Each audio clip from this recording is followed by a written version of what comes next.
네, 오늘 여러분들이 나눠드린 거 유인물 프린트 중에 1페이지, 2페이지가 있고 3페이지가 맨 뒤에 있고 4페이지가 없어요. 저거만 실수로 그런 프린트가 안 됐으니까 그렇게 아시고 1페이지, 2페이지, 3페이지까지 보시고 4페이지는 설명만 들으시면 되겠습니다.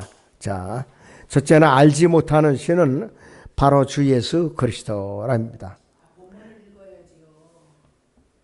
예? 본문? 예. 사도행전 17장 22절에서 23절을 보죠. 사도행전 17장 22절에서 23절을 보겠습니다. 그러므로 바울이 마르스 언덕 한가운데 서서 말하기를 아테네 사람들이여 내가 보니 너희는 매사에 너무나 미신적이라. 지나다니다가 너희가 섬기는 대상을 보았는데 알지 못하는 신에게라고 새겨놓은 제단도 있었노라. 그러므로 너희가 알지 못하면서 섬기는 그 대상은 너희에게 알게 하리라 그랬습니다. 얼마나 많은 신들을 섬겼으면은 알지 못하는 신에게라고 그러한 이름을 새겨놓고도 이들이 숭배를 했던 것이에요. 그래서 오후의 주제는 알지 못하는 신에게요.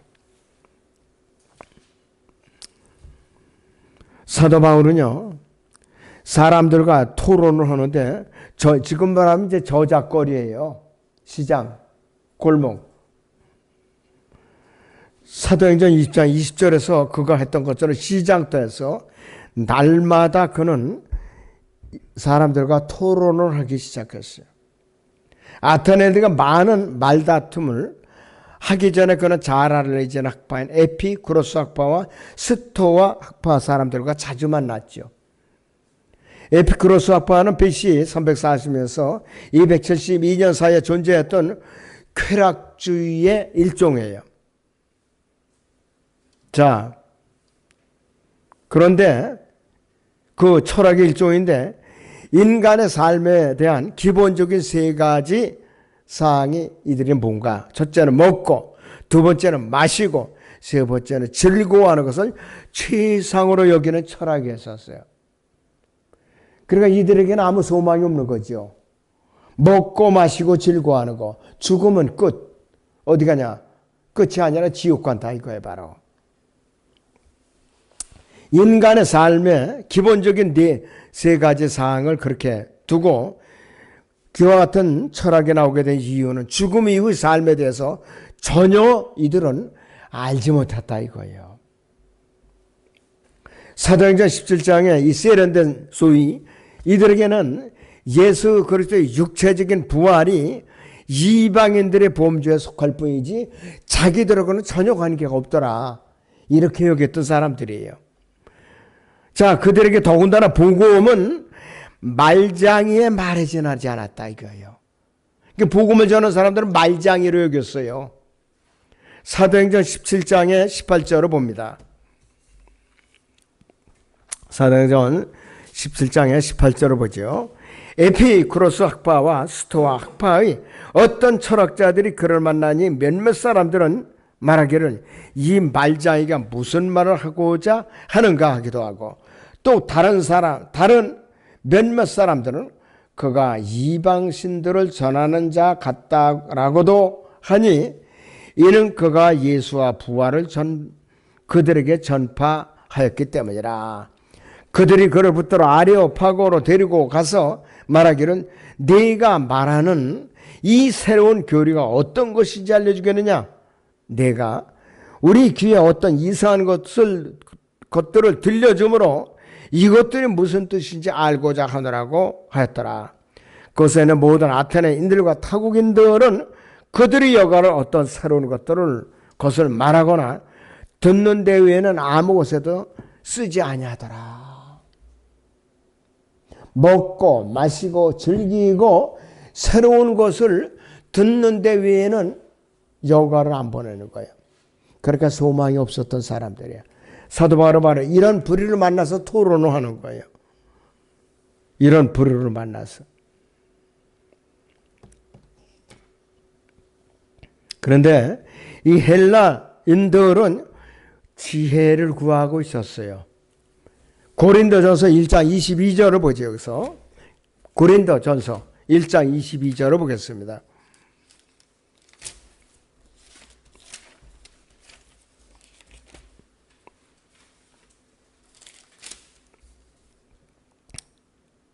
유대인들은 표적을 구하고 헬라인들은 지혜를 찾지만 우리는 십자가에 못 박힌 그리스도로 전파하노니 이것이 유대인들에게는 거치는 것이 되고 헬라인들에게는 어리석은 것이 되지만 부르심을 받은 사람들에게는 유대인들에게나 헬라인들에게나 그리스도는 하나님의 능력이요 또 하나님의 지혜니라고 그랬어요.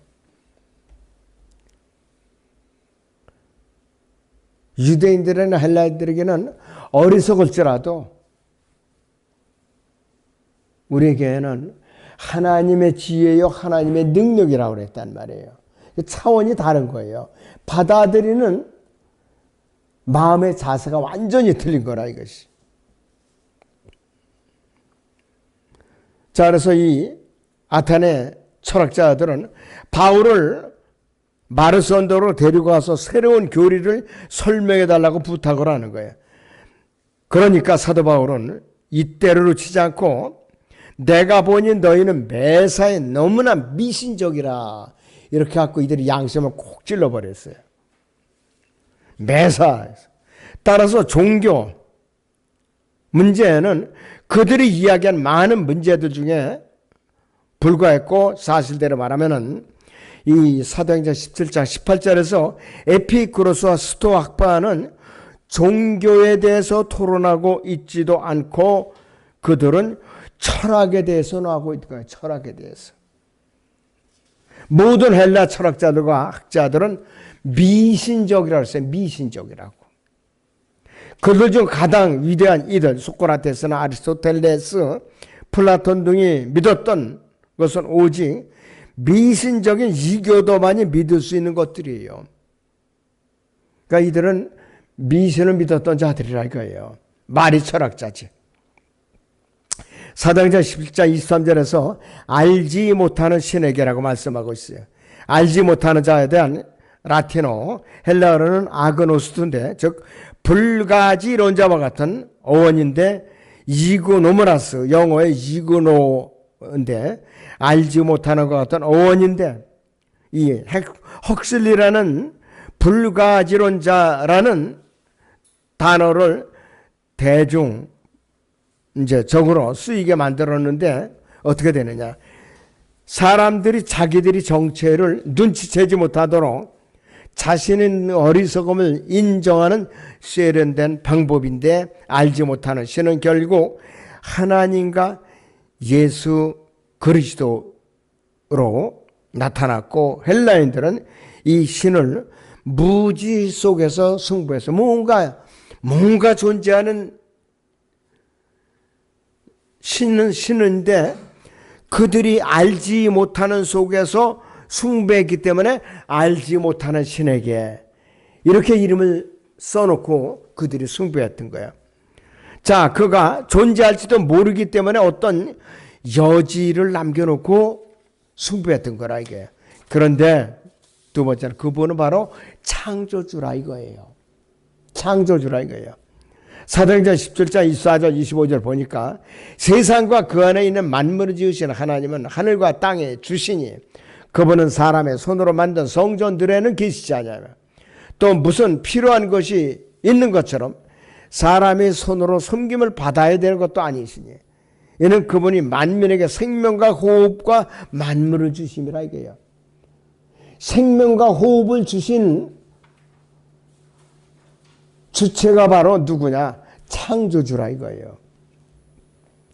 그래서 헬라 사람들은 창조에 대해서 다른 이론들을 신봉하고 있었고 진화론을 주장했어요. 이들은 진화론을 주장한 거예요.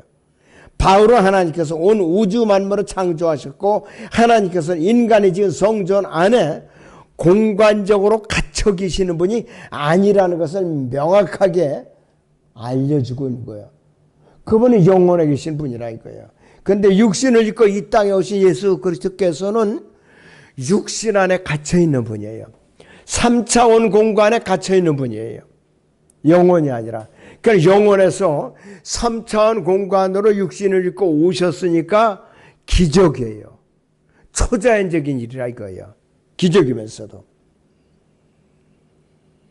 하나님께서는 인간을 지은 성전 안에 공간적으로 갇혀 계실 분이 아니에요. 그래서 하나님은 하늘과 땅에 주시니 그분은 사람의 손으로 만든 성전들에는 계시지 아니하며 있습니다. 눈에 보이는 건물에는 계실 수가 없어요. 초자연적으로 하나님의 영의 성령에서 우리가 거듭나잖아요. 하나님께서 창조주신 하나님께서 성령으로 거듭난 성도들이 몸 안에 내주에 계셔요. 근데 우리는 3차원의 공간에 갇혀있는 존재예요. 그런데도 불구하고 하나님의 성령께서는 3차원의 공간에 갇혀있는 육신을 입은 거듭난 성도의 몸 안에 내주에 계시더라 이거요. 이 보통 신비가 아니야 이것이. 삼위 하나님께서 3차원 공간에 오셔갖고 거듭난 성도의 몸 안에 내주에 계신다 이거예요. 에피크로스 학파는 사도 바울의 설명에 대해서 비웃었는데 스토아 학파에서는 호소력을 이제 가진 거였죠. 그들의 일부가 이제 마음이 열린 거예요. 왜냐? 소크라테스와 아리스토텔레스 추종자들은 대부분이 유실론자인데 이들이 유실론자이면서 진화론자이다 이거예요. 과학적 사실을 거부하는 자들이죠. 바울은 다수를 자기 편으로 끌어들였고 본문의 문맥은 생명과 호흡, 이것이 육체의 생명이 피에 있다는 것을 강조해주고 있어요. 세 번째는 알지 못하는 신은 바로 통치자들아 이거예요. 통치자. 사도행전 17장 26절 29절을 보다 같이 또 하나님께서는 인류의 모든 족속을 한 피로 만드시오. 온 지면을 살게 하시고 미리 계획하신 시기와 그들이 거주하는 경계를 정하셨으니 그랬어요. 이는 주를 찾게 하려 함이라. 사람들이 하나님을 감지하려 하면 만나리니 이는 그분은 우리 각 사람에서 멀리 떨어져 계시지 아니하도다. 우리는 그분 안에 살고 움직이며 존재하느니라 했어요. 너희 시인 중에 어떤 일들도 말한 바와 같이 우리도 그분의 자손이라 했으니 우리가 하나님의 자손이라면 사람의 기술과 고안으로 주조한 금이나 은이나 돌 같은 그러한 우상에게는 존재하지 않는다 이거. 자, 그래서 지금의 인종통합주의자들은 한 피를 한 민족이나 하나로 한 무리로 바꾼다고 해서 그들이 문제가 해결이 안 되는 거예요. 그래서 하나님께서는 미리 계획하신 시기와 그들이 거주하는 경계를 정하셨어요. 하나님 편에서 보면은 인종이라는 것이 존재가 안 해요. 인종이라는 것이 존재가 안 하는 것이 나라들만 있을 뿐이에요. 자, 그래서 인종통합주의자들은 추구하는 목표가 국제연합을 지배하게 될 독재자를 위해서 세계를 시키는 건데, 그래서 이 구절은 분리와 인종차별을 말하고 있는데 성경에서는 한 피에 의해서 인류가 형성이 된 거예요. 그런데 이들은 극구 부인하죠. 한 피에 의해서 인류가 조성됐다는 걸 극구 부인합니다. 한 조상 안에서 인류가 탄생했다 이거예요. 하나님께서는 인류의 모든 족속을 한 피로 만드시오 그랬어요. 그래갖고 바벨탑 위에 주를 찾게 만든 것이에요. 더듬어서 언어를 혼잡케 해가지고 하나님께서 아담의 아들들을 타락하기 위해 분리시켰고 이유는 그들이 구원을 받도록 분리시킨 거예요. 그렇게 앞으로 이제 로마 카톨릭 연합, 즉 유엔을 통해서 적그리스도의 왕국을 형성하기 위해서 경계를 옮기는 자나 화가 있을 거예요. 남자 같은 여자, 여자 같은 남자, 어른아이의 어른, 밝은 피부빛이 흑인, 어두운 피부빛이 백인들을 만들어서 카톨릭, 프로테스탄트, 카톨릭, 동양의 서구인들, 서구의 동양인들처럼. 그러니까는 김대중 옛날에 대통령이 가장 좋아했던 연예인 중에 하나가 누군지 아세요? 마이클 잭슨이야. 흑인 아니에요. 그 사람은 성형수술을 몇 번이고 했어요. 백인같이 되려고. 백인같이 되려고. 그렇다고 백인이 되나요, 어디? 그래갖고 써닝텐도 그 가짜로 흉내내는 거예요. 엄격히 말하면은. 써닝텐 자체도. 있는 그대로 살아야 돼요. 있는 그대로. 그래갖고 백인이 흑인이 되어서 흑인이 백인이 되고 싶어서 또 여성이 남성이 되고 싶어서 남성이 여성이 되고 싶어서 성전환 수술을 한다든지 하나님을 대적하는 거예요, 이것이. 미국 트럼프 대통령이 트랜스젠더를 이 군인 중에 트랜스젠더를 싹 몰아내고 있잖아요, 지금. 아메리카 합중국은 남자는 남자, 여자는 여자, 군인만이 존재할지 트랜스젠더는 존재할 수가 없다. 그 잘하는 거예요, 그 사람이.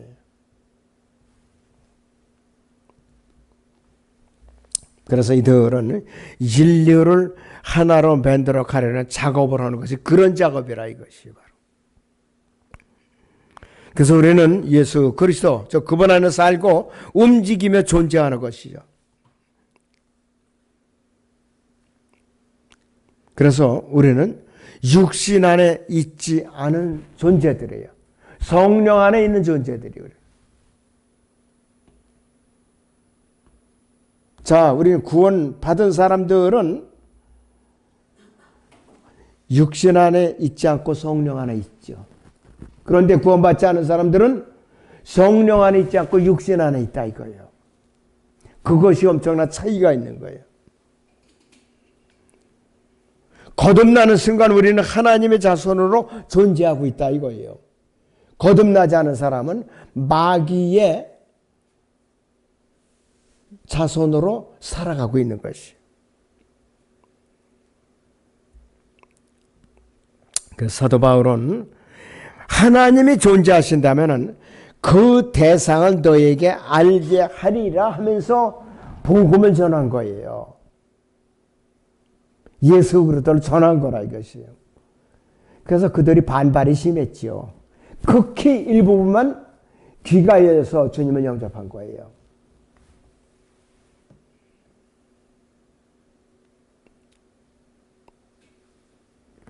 자, 세상에서 소망도 없고 하나님도 없는 구원받지 않은 이 청졸들과 사도 바울은 분리해가지고 한 피에 의해서 인류가 조성이 됐다.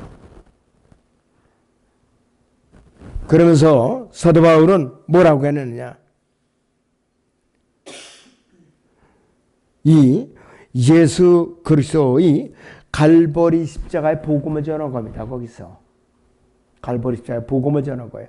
그러니까 이 철학자들이 대부분의 손가락질이라고 저 사람 미쳤구나. 이 말쟁이는 확실하게 말쟁이가 분명하구나. 이렇게 빈정거리기 시작한 거예요. 이들이.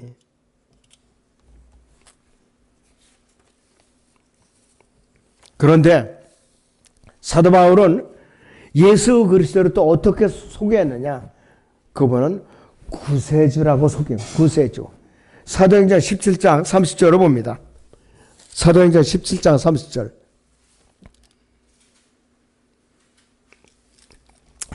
이 무지의 때에는 하나님께서 눈 감아 주셨으나 이제는 어디에 살고 있는 어떤 사람에게도 회개하라고 명령한다 이거예요. 시점이 언제냐? 갈보리 십자가 이후에는 언제든지 회개하라고 촉구하는 거예요.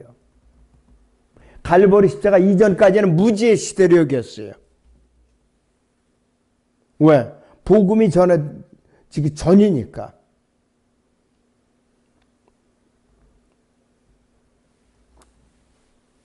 그래서 하나님께서는 어디에 살거나 어떤 사람에게도 회개하라고 명령을 한 것이에요.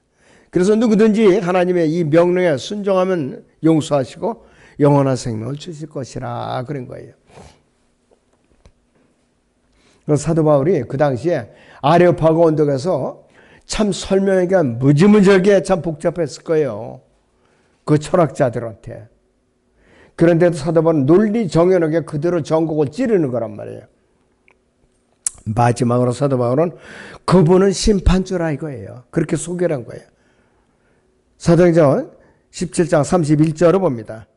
이는 하나님께서 선정하신 그 사람을 통하여 의로 세상을 심판하시는 한 날을 정해놓으시고 그를 죽은 자들로부터 살리시어 모든 사람에게 확증해 주셨습니다. 그랬습니다.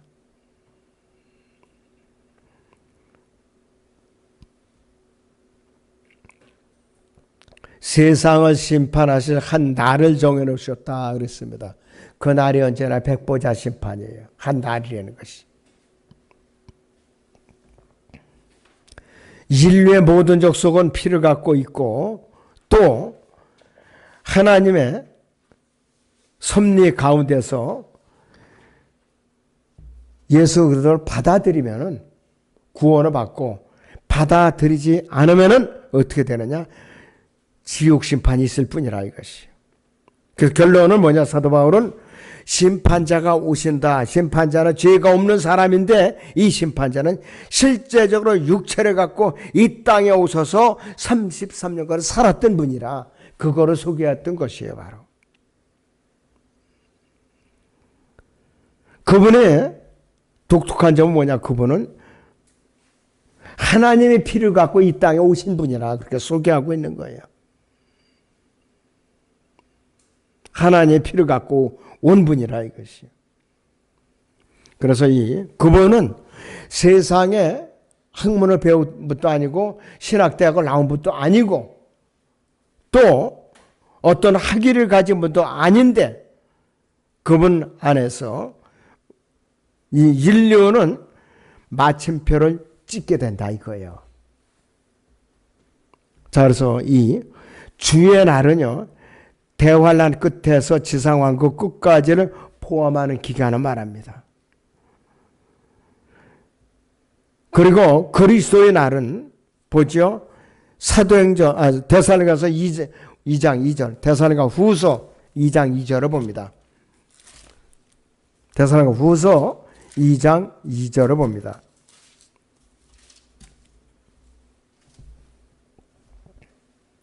영어로나 말로나 또는 우리에게서 받았다고 하는 편지로나 그리스도의 날이 가까웠다고 마음이 쉽게 흔들리거나 두려워해서는 안 될 것이라 했습니다. 이 그리스도의 날은 그리스도의 심판석과 거기서 벌어질 일이 일어날 그 날을 말하는 것이에요. 그리스도의 날은. 그 다음에 또 주 예수의 날이라는 것이 있죠. 고린도전서 5장 5절을 보죠. 고린도전서 5장 5절. 그러한 자는 사탄에게 넘겨주어 그 육신은 멸망케 하여도 그 영은 주 예수의 날에 구원받게 하라 함이라 그랬습니다. 이건 뭐냐? 그리스도의 심판석 이후에 삼급과 관련이 되는 것이에요. 5가지 멸류가 기다려 있고 상급이 또 있죠. 자, 그리고 고린도전서 1장 8절을 보세요. 고린도전서에 용어들이 많이 나옵니다. 고린도전서 1장 8절에 또한 그분께서 너희를 끝까지 확고하게 지키시오. 우리 주 예수 그리스도의 날에 책망할 것이 없게 하시리라 했습니다. 우리 주 예수 그리스도의 날은 지상 천년왕국 통치 기간을 말합니다. 지상 천년왕국 통치. 그 다음에 요한계시록 16장 14절을 보세요.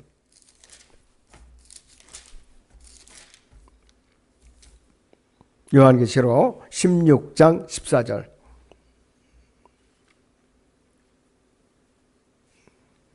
그들은 기적들을 행하는 마귀들의 영들이라. 그 영들은 이 땅과 온 세상의 왕들에게로 가서 전능하신 하나님의 위대한 날에 전쟁을 위하여 그 왕들은 뭐리라 그랬어요. 전능하신 하나님의 위대한 날들. 뭐냐? 아마겟돈 전쟁 기간을 말합니다. 전능하신 위대한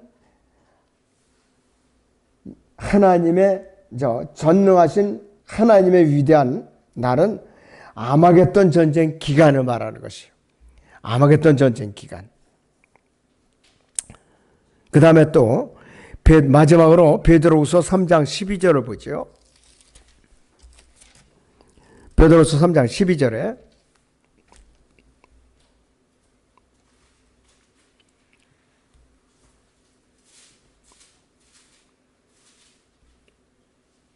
하나님의 날이 오기를 고대하고 열망하라. 그때는 하늘들이 불에 타서 녹아버리고 우주의 구성 요소들도 맹렬한 불에 녹아내릴 것이나 그랬습니다.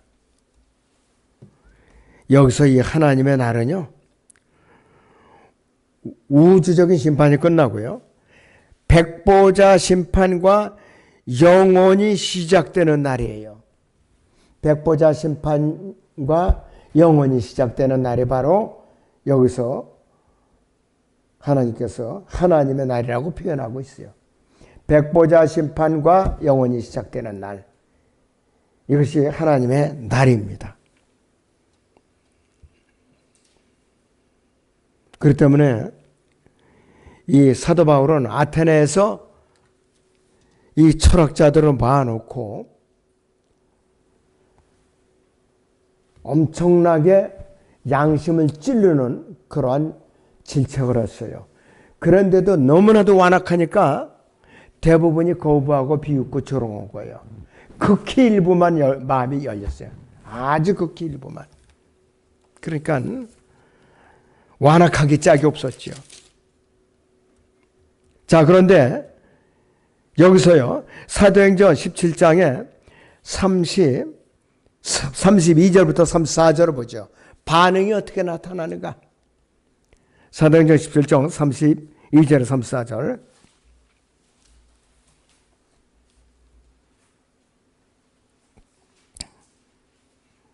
그 사람들이 죽은 자의 부활을 들을 때 어떤 사람들은 비웃고 어떤 사람들은 말하기를 이에 관해서 다시 듣겠다고도 하더라. 그러므로 바울이 그들 가운데서 떠나더라. 그러나 그랬어요. 34절에 그러나 몇몇 사람은 믿고 그에게 가담하였는데 그 중에는 아레오파고 사람 디오누시오도 있었고 또 다말이라고 하는 여인과 그들과 함께한 다른 사람들도 있더라. 소수가 구원받았어요. 그 와중에도. 그러니까는 하나님께 열매를 주셔요. 일부라도 주신다 이거예요. 그래서 이거는 제가 다음 주에 다시 프린트를 해서 나눠드리겠습니다. 자, 기도하겠습니다.